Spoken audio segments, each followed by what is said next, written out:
Hey y'all, I'm Reese, and welcome to Making Meaning.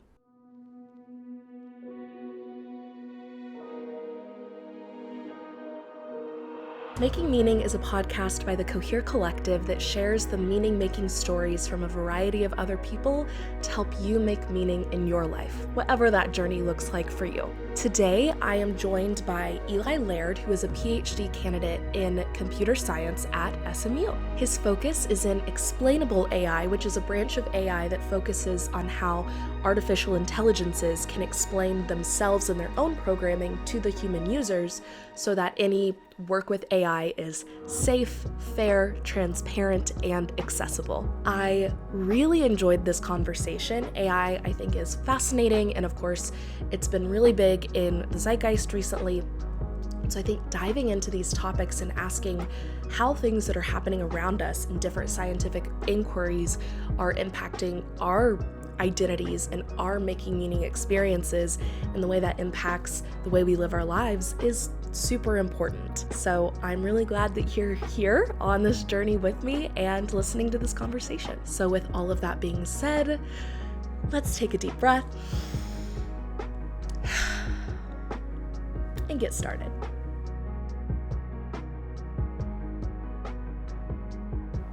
Eli, thank you so much for taking the time on this Tuesday to come onto the podcast. I appreciate it. Of course. Thanks for having me. Of course. So for listeners at home that don't know anything about you, give us like a little brief who you are, what you do, Okay. Little spiel. Yeah, so my name's Eli, obviously. I am a PhD student in AI at SMU, or Southern Methodist University in Dallas. And I've been studying computer science and AI for about 6 years now. Not my PhD. My PhD just started, so. But all of your undergrad and master's research exactly. is due So AI. I've been like building up to this point, so I can finally get over the road. But so I've been studying computer science for this long. I'm really interested in science and how we can build like artificial intelligence. Is that even possible? I don't know. Right. So that's kind of like my whole goal. And yeah, so that's me. I love that. Well, thank you for coming on the podcast and spending time. It's not an insufficient or insignificant amount of time, so thank you. I appreciate it. And on that note, to kind of kick off our conversation, I'd just like to start with one thing you're grateful for. It could be anything that comes to mind.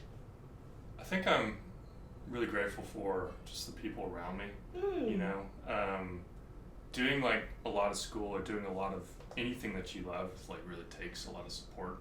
And there's definitely no way I could have done it without my family, my friends, girlfriend, everyone, just being supporting and like pushing me to reach my goals. Yeah. Really great. Well, and I like how you frame that about even when it's something you love, it can be difficult, right? Absolutely. Oh yeah. Yeah, that I heard a quote the other day that was like, hard work for something you don't love is stress, but hard work for something you love is passion, but that doesn't mean that it's not hard, grueling work. I love that quote. That sounds great. But yeah, it's definitely, there's no way to get around the hard work. Yeah. So best to have it with other people, I would say. So. I love that. That's wonderful. Now, to go a little bit more in depth about you, and before we really dive into the topic of today's episode, which is going to be AI, because you are the AI expert that I know, I thought it'd be really cool to have someone to discuss that, especially since it's so big in the zeitgeist, in technology, and also in education, and everything right now. But I would love to hear your story. Okay. I know that's a big question, but however you interpret that, however you'd like to answer it, what is your story, Eli? Let's see. Without going to like specifics of like, I lived here and all that. Sure.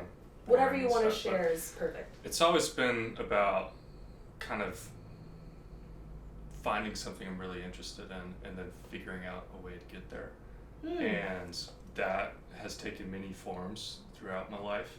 For example, in like middle school and high school, it was about drums. It was about music. I didn't know that. And so it was like, how can I be on the drum line, on the marching line? How can I be in this band? How can I do this? Right. And it was doing whatever it takes to get there.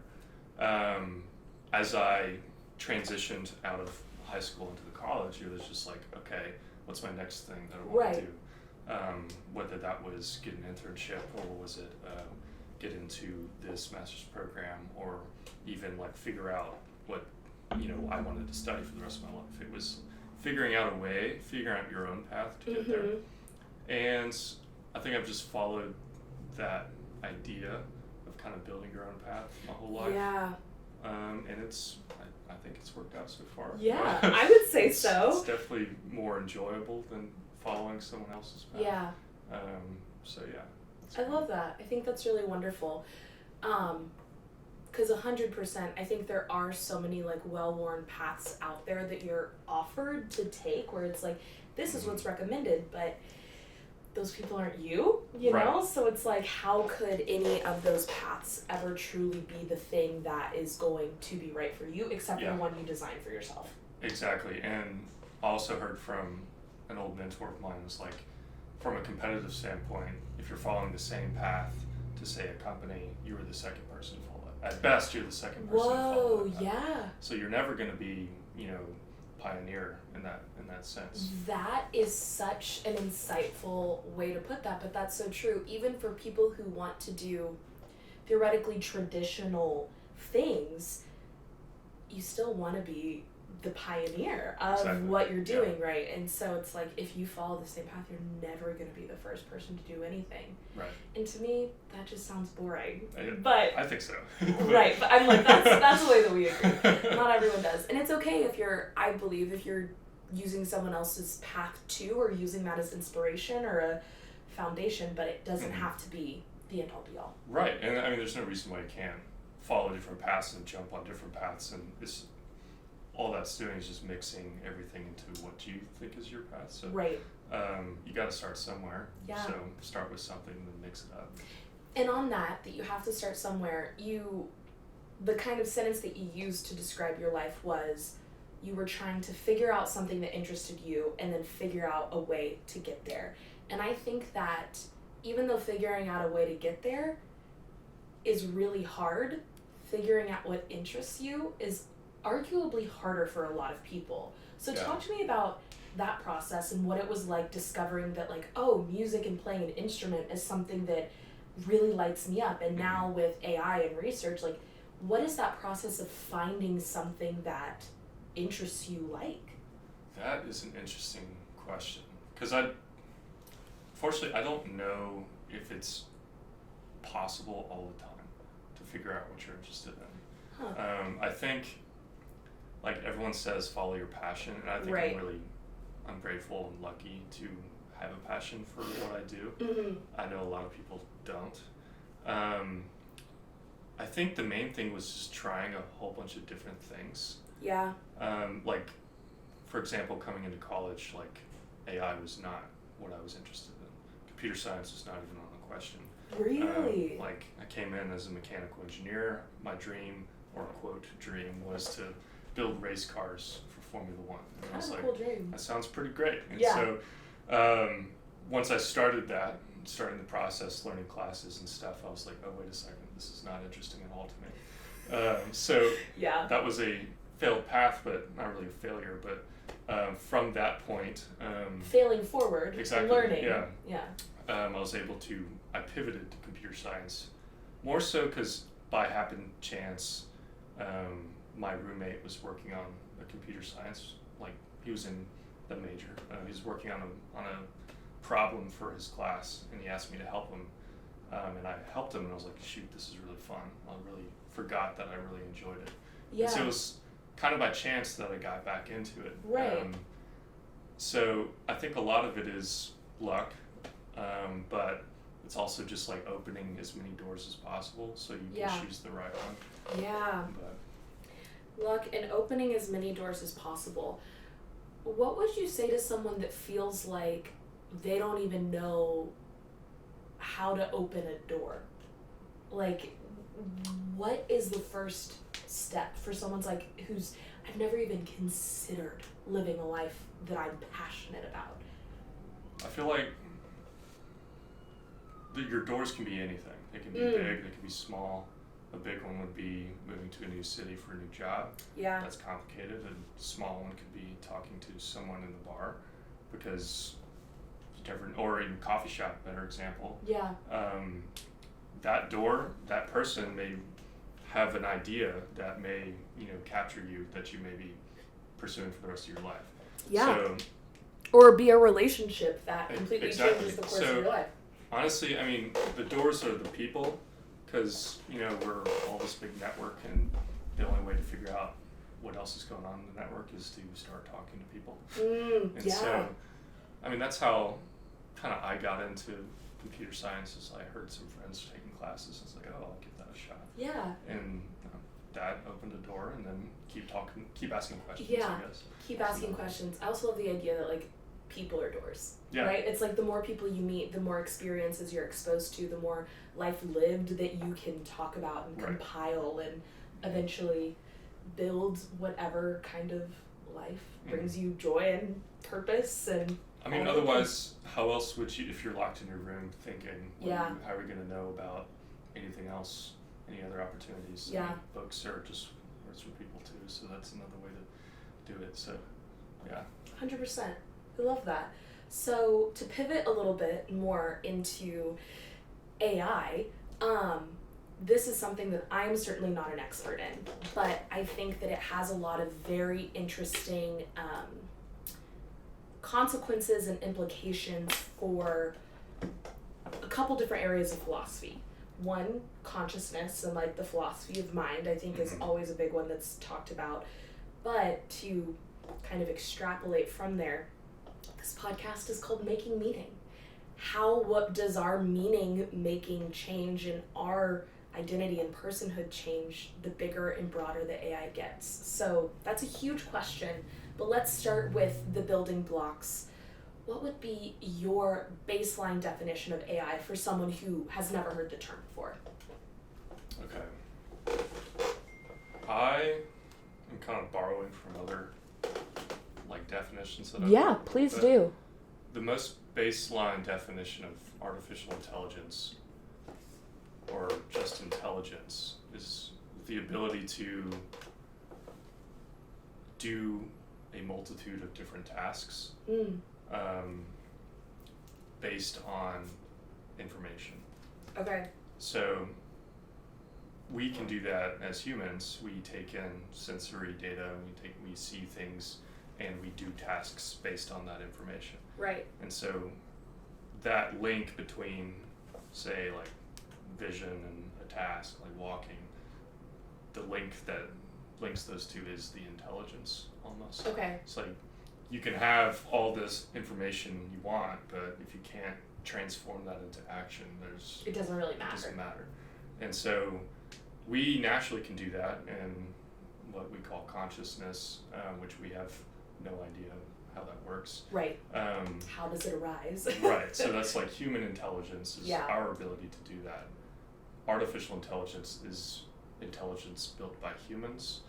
Now, it's not restricted to that, because obviously down the road, if we build Can AI build AI? Exactly. So it's I don't want to say non-naturally occurring intelligence, because how do you define natural at that point? But yeah. In the end, it's all intelligence. But for now, artificial intelligence is intelligence, as I define, built by us humans. Built by hands and not quote unquote naturally arising. Yeah, exactly. Nice. So, jumping to a little bit of a bigger question, your main research in AI, what is the biggest thing that you center your focus on? You recently presented at a conference in Lisbon about your research, which is super exciting. Tell us a little bit about your main research, your area of study, your area of interest in the AI field, because it's so vast in and of itself, right? It's a hard, we talked about picking doors. Part of the process of doing a PhD is what door do you want to do within the vast thing of AI. I landed on this subfield called explainable AI, and what explainable AI tackles is the problem of building AI systems that themselves can explain to humans how they are making their decisions. And so this is really important, because as we start building large-scale AI systems that start, say driving cars or making decisions on jobs or running companies. Just as with the human, we could say, why did you make that decision? We have to be able to do that with the other intelligence as well. Right. Mm-hmm. So that is vastly interesting to me, because I think, like you said, there's this kind of baseline understanding of explainable intelligence where it's like, why did you, like two siblings who get in a fight, right? And the mom's like, well, why did you hit your sister? It's like, because she made me mad, right? Mm-hmm. You have a very instant explainable reason for why that action happened. But if you kind of zoom out, we don't have, like you were talking about earlier, an explanation for consciousness, how we actually operate, and we don't actually have a very good way of explaining to anyone why I am the way I am. Right. So, putting that in context of AI, your work centers on this first area of questioning, right? Having an AI that could explain, why did you not hit your sister, but how were you able to do this math equation? Yeah. So, I think, first off, right now, it's really elementary. So, explainable AI, it's very simple, barely even cause and effect of like, why is this picture of a cat not a dog? Something like that. Or even, that's even more complicated than, is this a cat and where is the cat in the image? Got it. So, from those fundamental building blocks, we can combine the other building blocks and hopefully get a larger explanation of like, what is a cat or why is a cat or whatever. So, but I think down the road, once we get more complicated systems, the key to actually getting artificial consciousness is to build a system that can ask those why questions. Right. Not only for the purpose of explaining to us, but to explain to itself and to ask its own reflexive, just like why am I like this? Well, that's how a lot of people define consciousness in philosophy is, well, human beings have the highest level of consciousness because we are able to ask, why am I conscious? Right, which, I mean, the very small question of like, why did I, what was your example, like, why did I hit my sister or something? Which I did not hit my sister. No, I was about to say, but, as a sister with a brother and you as a brother with two sisters, that is clearly an about me example. Yeah.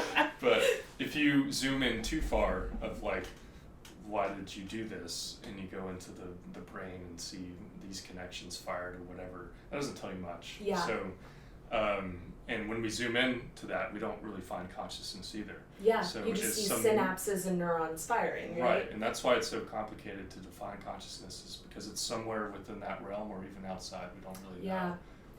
Almost, so that's so interesting to me too, in the sense that if consciousness happens somewhere in between an electrical impulse in your brain and the action actually occurring, that reminds me of your definition of intelligence, that it happens in between whatever decision you've made and actually acting on it, right? Yeah. So it almost seems as though the question of consciousness is embedded in what AI is. Yeah, I mean, I think, it's difficult because it's so hard to measure. Yeah. We can measure the things on the ends, but we can't measure the middle.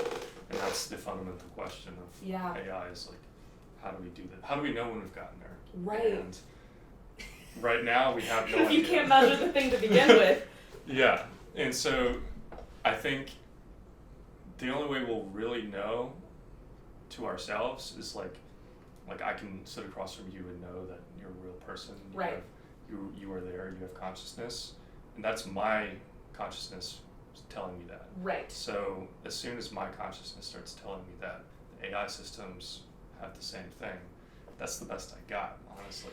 Yeah, well, and even that, I think, poses an interesting question for humans, because they're actually, and this goes back to my philosophy research, which is part of the reason why I wanted to have you on, because I think there's a very interesting intersection here, but there's actually no way for me to conclusively prove that I know that you are not a figment of my consciousness. Right. Logically, I know, right, that you are another person that has a full life and you are a full being that is conscious, but I can't prove that. Right. And so it's at what point does AI take on the same level of consciousness? It's like, well, if I can't even prove it for myself that someone else exists, like you said, AI could already be there, and we just don't know. See, that's the really interesting part. It's like, is it already here? Yeah. And we have no idea. Of even being able to identify, like, check mark, yes, it happened. Right. So, I mean, we work very cause and effect. We're very cause and effect focused. So, like, as any good scientist is. It makes sense. Yeah. Yeah. But we won't really know until we start seeing some effects that we've defined. Right. Which vary by the institute that you ask. But, yeah. Which, I mean, the whole field of AI is always divided on what does that even mean? Is it even, like, required to have consciousness to have an impact? Yeah. Which I don't believe so.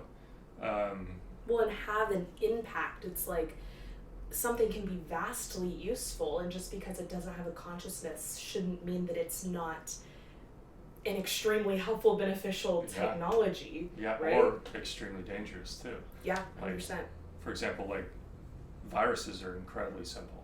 Yeah. They're not alive. They're just little bits of code in your RNA. Right. And they can cause tremendous pain.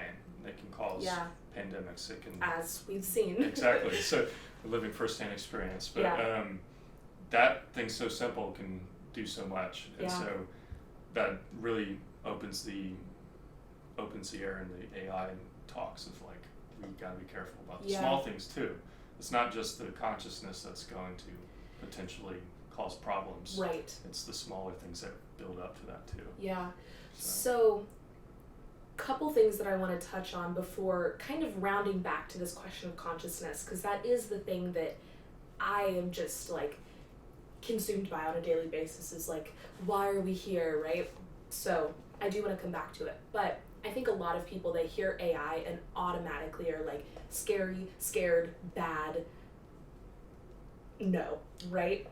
And I think that, like you said, it's a really interesting balance, because you want to be very careful and intentional about the work that you're doing to make sure that any avenue isn't being unnecessarily harmful, but also I feel like real consequences that happen, like from things that we've seen in the past, are usually accidental. So when people come to you as someone who is, like, at the forefront of your field and the forefront of new research in this very hot button issue, or not issue, topic, what do you say when someone is scared of AI? One, say calm down. Like, calm down. We're not at the point, in my opinion, that we need to start fear-mongering and, like, oh my god, we gotta shut down things. Right. We're at the point where we need to start thinking about those possibilities. Sure. But adding in fear, I believe, adds more harm at the moment. Well, and fear prevents people from acting logically, right? Exactly. And so fear could even cause somebody to do those things that they were even fearful from. Yeah. For example, like a typical arms race. It's like, I'm fearful of this other country. My adversary is going to be building this AI, so therefore I'm going to build it. Right. It almost causes, like, a self-fulfilling prophecy of fear. Yeah. And I think we're at the point where we have two roads. They don't necessarily diverge, but where AI can cause tremendous, like,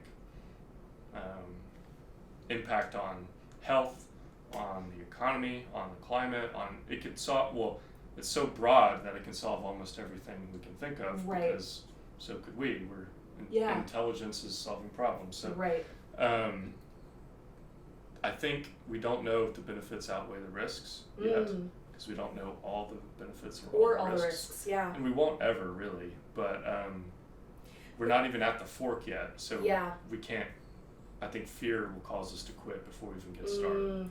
Well, and I think that with anything, you never know if the benefits outweigh the risks until it actually happens, right? Like, in any presentation of something new happening throughout history, or even better example, I'm, like, jumping all over the place because this gets my, like, wheels turning thinking about it, but I'm like, when I'm thinking of some event happening in the future that I'm really nervous about, I will, like, worst case scenario, what are the thousands of options that could ever happen? Guarantee it will always be something that I could never have guessed. Exactly. And it's like, it's the same thing where doctors used to prescribe cigarettes. Now we know that they're very bad, right? Yeah. It's like the more things are around, the more you learn about it. And there's things that you just can't know until it is put into practice. Exactly. But fear only holds you back from learning that information, I suppose. Right, which speaking of fear, I'm fearful of us stopping all the research too early. Yeah. Which, unfortunately, AI research is tied to a lot of the things that we're fearful of like one company becoming the sole owner of an AGI or artificial general intelligence. Problem is, right now, our field is, because of it costs so much money to build these systems with really high performance computers, networking, all the crazy stuff. We're kind of at a point where we don't have a choice.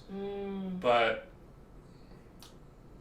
what we've seen recently with, the ongoing of ChatGPT, the big fear was, okay, OpenAI is going to have a monopoly on this. They're going to be the sole, company that's going to take over the world. Yeah. But unexpectedly, the open source community of researchers actually have been building their own models that are competing against it. And so we didn't know that was going to happen because we thought that you need hundreds of millions of dollars, billions of dollars to do these things, but a large group of just people on the web have been able to combat it. So, which is crazy to think about the power of just human ingenuity. Right, exactly. So it it just shows that humans, we will find a way. Yeah. That doesn't mean that we can't go over too far. Sure. But there's so many different possibilities that we don't even know.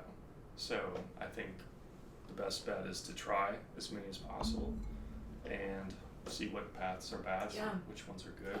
And I think there shouldn't be anything wrong with conducting research. I mean, the same way that there are safety protocols in place for making new vaccines, right? Or for any like biomedical experiments, they're always done in like very safe, regulated labs, and like there's very safe protocols for disposing of biohazards and stuff that can be very harmful. I'm sure, speaking as someone who does not know this for a fact, but there are plenty of ways that you can protect the research that you're doing, like within this computer element, from getting out of hand before you're ready for it to. I guess that's kind of part of the question mark with AI is if it's self-learning, how do you prevent it from taking over even the safety measures? But it would seem to me like there would be a way to build in safety measures so that you can do research and figure out, okay, we need to make sure we build this precaution into any model or product or anything like that. And I think the way forward to have the safest way to do research in AI is to have an open system, which a lot of people are, criticizing large companies that are doing their research and then not publishing how they got there. Oh, interesting. And so the key to a safe development and pursuit of AI is an open source community that's doing the research, and to share the ideas and to share like, oh, I found a solution that could be harmful. All right, how can we build around it?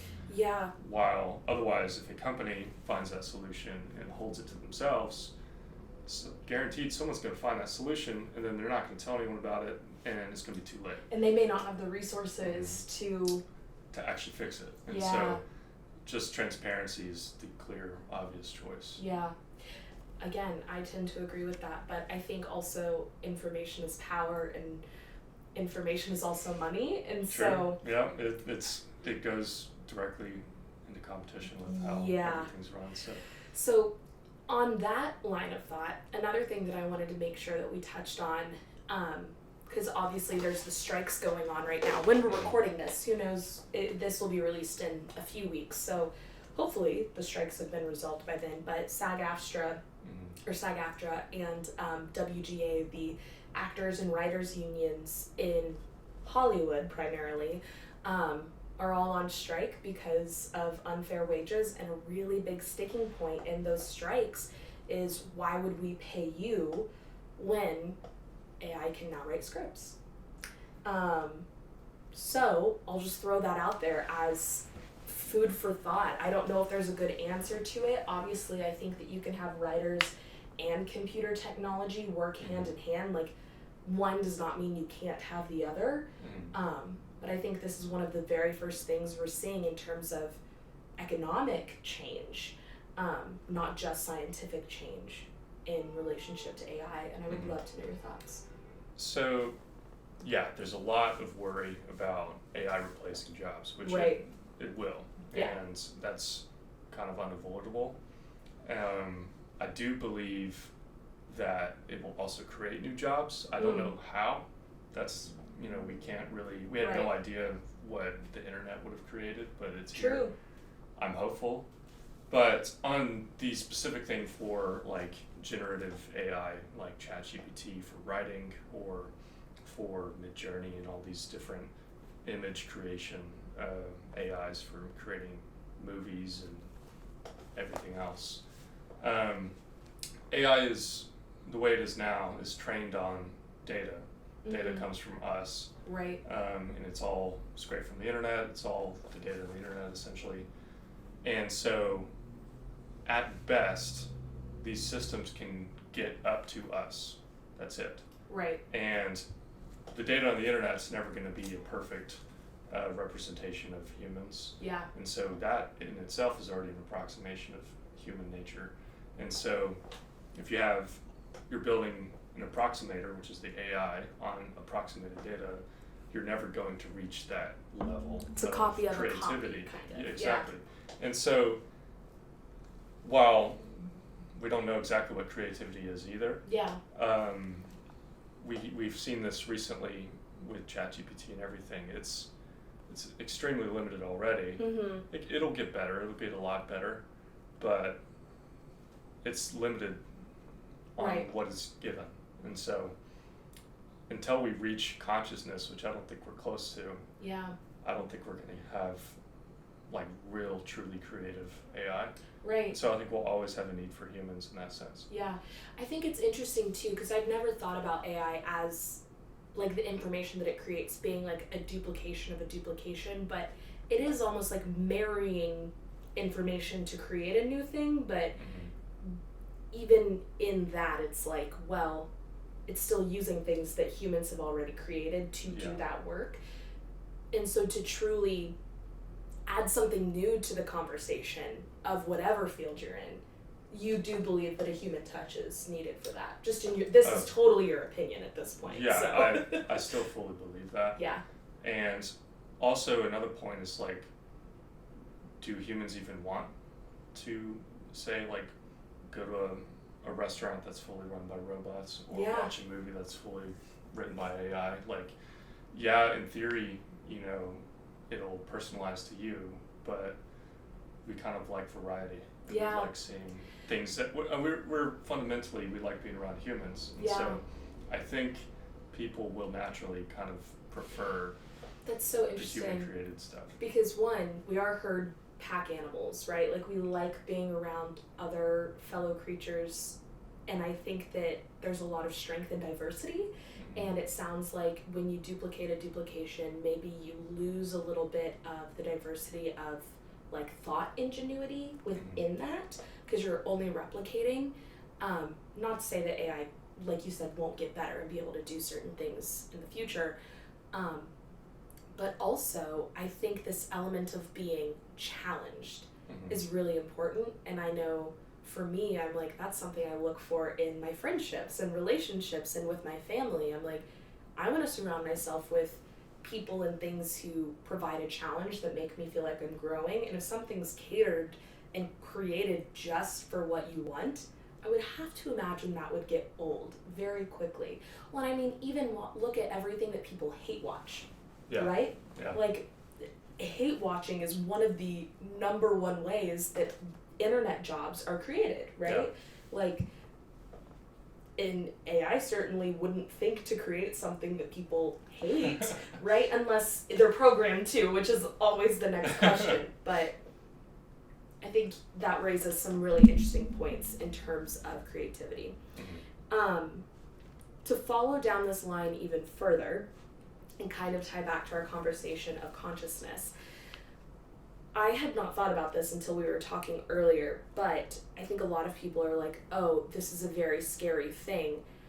What does it mean for human beings? Could a computer ever be considered human? At what point does a computer become a human being? Like all of these very sci-fi, George Orwell questions that people start coming up with, right? Do you think that there is also a world in which those very questions that so many people are afraid of are the thing that help us uncover more information about ourselves? In the sense that, like, the more that we learn how AI is developing consciousness or getting closer and closer, the more we actually understand our fundamental nature, and that instead of it being this scary thing, it could actually be a huge tool for growth and self-understanding. Certainly. I would think that as we start developing AI and figuring out how we can build an intelligence, we start to understand how ours works. And so with that, one could think instead of building two separate things, then we're reaching the same point. Right. At one point. And so I think the process of creating is how we can understand ourselves too. Yeah. And creating the flaws also is the thing. I mean, like I mentioned earlier, it's a mirror of ourselves. It's the data. So if we're just building a mirror that we can, form. Which, it's so funny to me that, like, it seems like time and time again what humans always do is just create something in their image. But even if you look back at the Christian Bible, it says that God created humans in his own image. It's like, even in this one religion, so this is just one example, but in this historic text, the being that's more powerful than any other beings is still doing something that's borderline rooted in narcissism to, like, center yourself at it. Not to say that the Judeo-Christian God is narcissistic, but I think you understand the point I'm trying to make of, like, human creation always seems to round back to that. And it's like, well, if we're just creating something that is ourselves, is there anything to be afraid of except ourselves? Well, I mean, a reason why people are worried about building AI is because we're building it based off of ourselves. Yeah. And so how can an imperfect creature build a perfect creature? Yeah. I don't know if that's possible. So yeah, I mean, it goes back to us. Like, yeah. AI is going to be bad if we're bad. Yeah. So maybe we solve our problem first. Yeah. And then the AI won't be the problem. I mean, it's always been us. So well, it's been the problem. It's also like this weird chicken and egg situation too, where it's like, well, which one will come first? AI helping solve issues or us solving issues so that AI isn't such a big one? Or it does make me think a little bit of this, like, created complex where, of course, we're in Texas growing up in the Bible Belt. I don't know what religious tradition you ascribe to or if you ascribe to one, but in any religion there is a creator story. There is a how the world was created and how we were created. Across the board, that is something that is always included. And it's always something that's bigger and grander and greater than us that has created us. How does that story not mirror us creating an AI, right? And it almost creates this, like, Horton Hears a Who effect, where then, like you said, how do imperfect creatures create a perfect machine? Mm-hmm. Well, theoretically, in a lot of these creator stories, how did a perfect being create imperfect beings? Mm-hmm. It's just like, shoot, which one came first, as you mentioned? Right. So, is it possible, or how do you even define perfect? That's probably the other question. Great question. Is that even possible? Are we perfect? Are we not perfect? Yeah. Is this whole state already perfect? I don't know. It gets a little meta at that point. Yeah, it does. It does. But, like, yeah, I mean, can you even answer those questions with AI? I don't think so. Because, I mean, one way to say is we could build a perfect AI if it matches us. That's a perfect match. But theoretically, a perfect match. Yeah. Yeah, to us, we don't even know what that would be above us, because that's all we know is ourselves. So how are we supposed to know what is better than ourselves? A higher being would even look like. Exactly. So that's pretty much all we can do. Yeah. Well, and then it's like, at what point, it's like, well, maybe they're a more intelligent being, but does that mean they're better? Like, you get into this question of, like, what defines goodness, even? Yeah. Which... So that's going to get even more complicated, which we got to figure out. We got to answer what is consciousness at that point. So, I mean, it's essentially a loop that we've always had. Yeah. Philosophy of just, why are we here? Why are we... And then we'll be asking, why is that here, and what is that, and how does that work? Yeah. So the biggest thing that I'm really taking away from this conversation in terms of the question of consciousness is AI is just another really profound example of how human beings tend to stumble into these same questions time and time and time again. Right. It's a loop. We've always done the same thing. We always will. And the more advanced technology gets, it gives us new iterations of these questions, right? Right. And maybe it's because, like, technology's been changing, but are humans really different? You know, like, our nature's been kind of the same throughout all of history. No matter if we had sticks and stones or flying cars. We're the stagnant thing. The human is a human. Yeah. In a lot of ways, I totally agree. So, couple questions before we round out the podcast. What has studying and researching AI meant for you and how you make meaning in your life? So we started the podcast and you talked a lot about how trying to find something that really interests you and then figuring out a way to pursue that was really the big journey of your life. Now that you have found AI and you're choosing to pursue it, how has that informed that life's journey and what your purpose has become? So I'm a very curious person. I've always liked asking questions, and that's kind of why I've fallen into the research realm. And I feel like AI is a great area to ask questions. I know, that's what I was about to say. It's like, for AI, it's like, I think it's one of the most important problems that we could ask, because it's the question of who are we as well. So what are we? What is consciousness? And that's always just like hit me. It's just like, I don't know why it's important, but it just feels like it's important. You know? And getting away from consciousness, like on the intelligence side of things, like doing things that do other things, or building something that can do other things. Well, that's so broad that you could do anything. Right. So I ask myself sometimes, am I really just interested in AI or what it can do afterwards? So it's almost like opening up many other doors. For example, like, you can use AI for the medical field. You can use AI for space exploration. You can use it for anything. Sure, you could use it to figure out a way to make a pit stop on Formula One cars a whole lot faster. Maybe I'll go back to the original. But so it's almost just like a universal key that'll get me. It just opens up doors, so I don't really have to make a decision. You can just stay curious. Right. So I can just do what is constantly, bugging me in my mind, while through the lens of AI, I guess. I love that. I think that is, like, kind of ingenious. Like, you hacked the system, that you get to just, like, stay really open and curious about all these things, but be like, but this is what AI has to say about it. So you can continue exploring.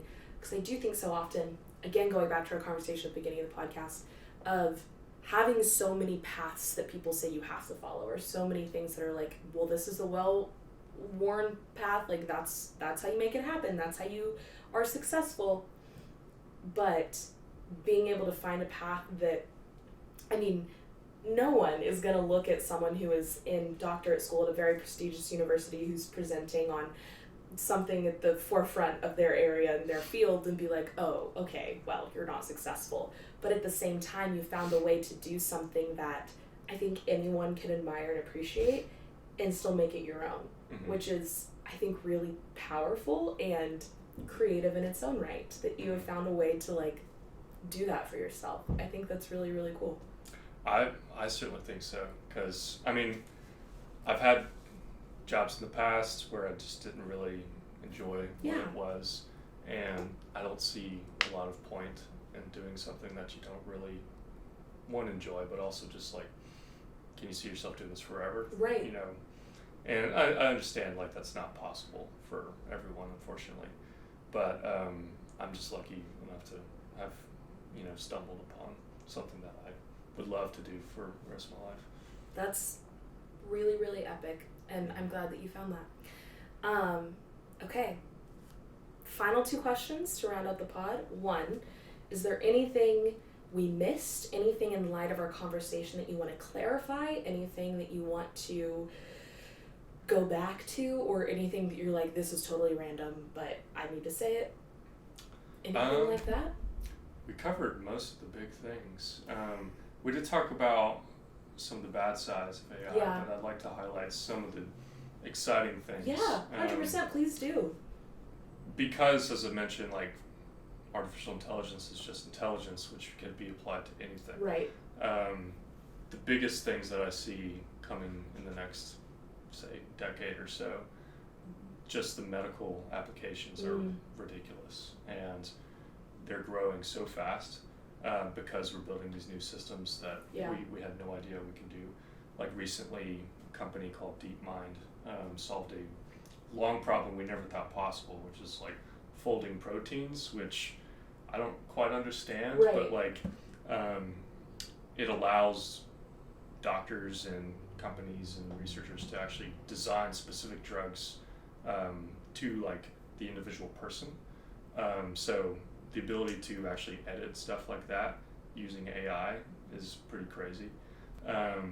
Also, because it's intelligence, you can apply it to, say, economic problems. Yeah. You could use it for figuring out how to allocate resources or how to best efficiently, you know, build companies and essentially solving efficiency problems. Yeah. There's a lot of work focusing on climate as well, from a lot of different perspectives, where it's like material science of like building more efficient materials or building superconducting materials or whatever. All of AI it's embedded in everything. So I think it's going to be growing everywhere. We're going to see it all the time. It's not going to be as big of a word anymore. Right. And it may be like one of those movies that hopefully on the good side. It'll be a good episode of Black Mirror, not a bad one. If they ever make one, yeah. Yeah, I'd like to see that day. I'm really glad you pulled focus to the good parts of AI, because 100% I'm like, the lives that can be saved, the healing that can be done, the important work of climate change and all of those great things, that if you can have more intelligence focused on it at one time, problems get solved faster. So that is really, really exciting. Awesome. Well, final question, just to kind of wrap our conversation up in a little bow. What is one word that describes how you're feeling right now? Energized. Ooh, I love that word. That's such a good one. Tell me why. I don't know. It's just like talking about something that I love with a good friend of mine and with a good glass of wine. Yeah. It's just, it's exciting. And that's kind of why I like doing it. That's wonderful. Conversations are great. And that's why I love doing this. So again, thank you so much for donating your time, being a wonderful friend, and donating a glass of wine to me as well from your wonderful trip to Portugal. Yeah. Well, thank you. Thank you so much for having me on here. It's my first podcast. This is a good experience. Super exciting. And it's easily the most enjoyable. So. By the same category, also the least enjoyable. But no, we don't talk about that. We don't talk about that one. Awesome. Thank you, Eli. Thanks, Reese. Thank you all so much for being here today and listening to this conversation with the wonderful Eli. If you would like to be a part of the conversation, which I hope you do, please leave your thoughts in the comments down below. I really want this comment section to be a place for us to engage with the content of the podcast episode, so I'd love to know what you think. Also, head over to Instagram, Facebook, LinkedIn, TikTok, and Threads, all at the Cohere Collective, to connect with other people of the collective, of the community, or with me, or with Eli. We'll be over there too. If you want even more about today's episode, you can head to thecoherecollective.com and subscribe to the blog to not miss the blog post that's coming out this Friday about this episode. Please subscribe to our channel here on YouTube, or if you prefer to listen, you can head over to Apple Podcasts or Spotify and subscribe there. Giving this video a like or giving us an honest review or rating over on either of those podcast channels is the number one way to support us. I say it every time, everyone you watch says it every time, but it's because it's true. So if you at all want to support the Cohere Collective, please let your voice be heard. Thank you to Tristan Morgan for making Meaning's theme music, and you can find him and his work on Instagram at Tristan Morgan. And a huge thank you to Nicole Ostreicher for making Meaning and the Cohere Collective's art and podcast cover. You can find her work on Instagram at Nicole O Creates or Nicole O Designs. Right now, I'm feeling a little sick, which you can probably hear in my voice. So sorry about that. But also content. I've struck a nice balance recently with my workflow, which has felt really nice and fulfilling to be able to wake up, be excited to sit here and do this with each of you, with my fabulous guests, and feel rewarded in the work that I get to do. So that's making me feel really lucky, but also really satisfied. Thank you so much for being here and being a part of the collective. And I hope you feel like you are living more coherently. I will see you next time. Love.